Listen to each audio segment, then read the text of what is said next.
Uy! Cellphone ko, mabasan! Oh! Ano gagawin ni Desma? Yung filatin natin!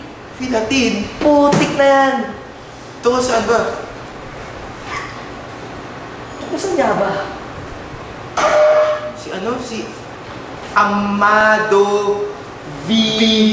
Hernandez! Hernandez! So si Amado V. Hernandez. Sino nga ba yun?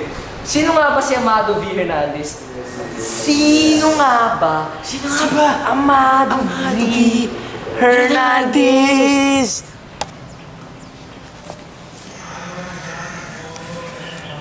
Teka, magtigba po, Pogi. Sino nga ulit si Amado V. Hernandez? Di ba si Rap sasagot nun? Haplos? Nasaan ba siya? Nasa AA Fair ata. Pagagawa? Kausap si Bea Serato. Hindi. Tara, lakbay. Tara, hanapin natin. Oy! Elo! Ano nagawa mo? Nag-pull-ups lang ako. Ilang reps? 1,000 pare. Sino mas malakas? Ikaw o si Garrido? Ako malamang. Weak yun. Pati nga ako, mas malakas. Pero teka. Sino nga ba si Amado V. Hernandez? Si Madovy Hernandez ay isang Makata na pinanganak noong Setyembre 13 sa Bulacan. Sa Bulacan. Pero lumaki siya sa Tondo, Manila. Nag-aaral nga siya sa Manila High School pero lumipat siya sa American Correspondence High School. Tapos? Ano pa? Ano pa yung Teka. Bilang manlalakbay, bilang Makata, Ano ba yung... ano ba yung ano? Yung... Yung ano? Pinigtan. Yung ano?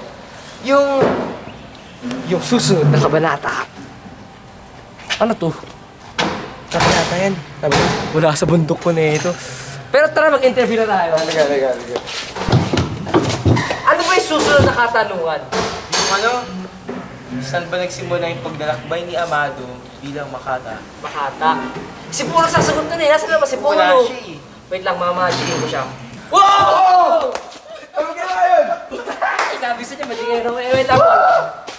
May tanong kami sa'yo. Ikaw ba ang pumatay kay Lapu-Lapu? Hindi. Kay Magellan? Hindi rin. May tanong kami sa'yo. Ano? Paano ba nagsimula ang paglalakbay ni Amado bilang isang Makata? Nagsimula ang paglalakbay niya nung sumali siya sa Hukbalahap. Isang grupo na lumalaban sa mga Hapon. World War II? World War II. World War II. Tama. Patapos nun, sumali siya sa mga komunista. At ayaw niya rin sa mga imperialismo. Tulad ng US. Yun. Patapos nun, nakulong siya dahil sa pagre-rebelde laban sa gobyerno. 5 taon siya nakulong. Kaya dito, nagsulat siya na mga tula. Habang nasa kulungan siya. Habang nasa ulungan siya. Kaya pala siya magaling sa Makata. Nagsulat siya tungkol sa human rights. At natanggap ng mga gantimpala para dito. So, 5 taon sa kulungan. Salamat! At dumaho tayo sa susunod na kabanata. Grabe naman pala itong si Amado Hernandez. Magaling talagang Pinoy. Madami siya nagawa. Marami talaga siya nagawa para... Pero ano yung mga nagawa niya para sa panitikan ng ating lipunan? Isa dito, isa siyang naging tagapamuno o ika nga head writer ng mga daming dyaryo tulad ng Masa at ang Makabayan. Pangalawa dito, isa siyang naging magaling na tagapamuno ng mga organisasyon na nagproprotekta sa mga karapatan ng mga manggagawa. At huli dito, madami siyang mga naorganisang protesta na naglalaban sa mga konsepto tulad ng kapitalismo, imperialismo. Grabe. Madami siyang mga napasali ng mga tao sa ating demokrasya na tinatawag natin Pilipinas. So hindi na politikan. Makabayan siya, makabayan. Makatabayan, oh. Makatabayan. Makata na, makabayan ba? Makatabayan si Amado V. Hernandez. Tama. O, sige. Ano pa ba kailangan? Yung tula niya. Tula niya. Tara, ating suriin ang kanyang tula. Madaming mga sikat na tula si Amado V. Hernandez. Isa sa mga pinakasikat na tula nito, Kung Tuyo Na Ang Luha ng Bayan Mo. Ang tula nito ay tungkol sa pagiging makabayan at nasyonalismo. Isang saknong mula sa tula na ito ay, lumuha ka aking bayan, buong lungkod mong iluha.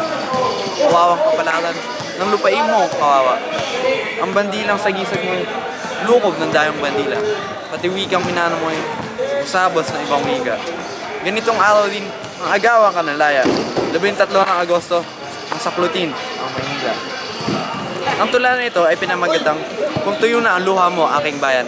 Isa ito sa mga pinakasikat na tula ni Amado V. Hernandez. At tungkol sa tula na ito ay ang pagiging makabayan at nasyonalismo.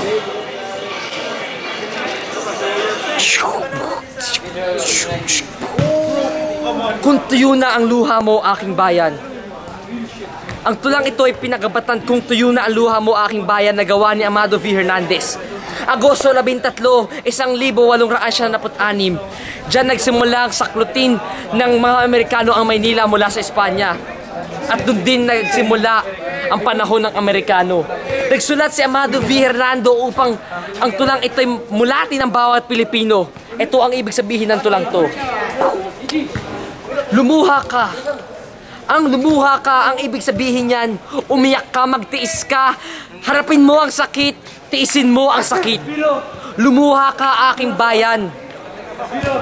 Ibig sabihin nun, magtiis ka muna, bayan, magtiis ka, bayan. Katulad mo si Huli, na aliping bayad utang. Nangangahulugang ito, bayan, ikaw ay lugmok sa kahirapan. Ngunit wala kang magagawa kundi lumuha ka sapagkat ang mamamayan ay walang ginagawa pa. Alam natin ng ibang impormasyon tungkol kay Amado V. Hernandez, pero hindi natin alam kung ano nagtulak sa kanya para maging isang makata. Si Amado V. Hernandez ay lumaki sa Tondo, Maynila. Naranasan niyang buhay ng mga mahihirap na manggagawa dahil sila yung mga kapitbahay niya. Ito ang nagtulak sa kanya na magsulat ng mga tula na laban sa gobyerno, kaya siya nakulong. At doon niya naranasan ang pang-aabuso ng gobyerno. At ito po ang nagtulak lalo sa kanya na magsulat ng mas maraming tula laban sa kanila.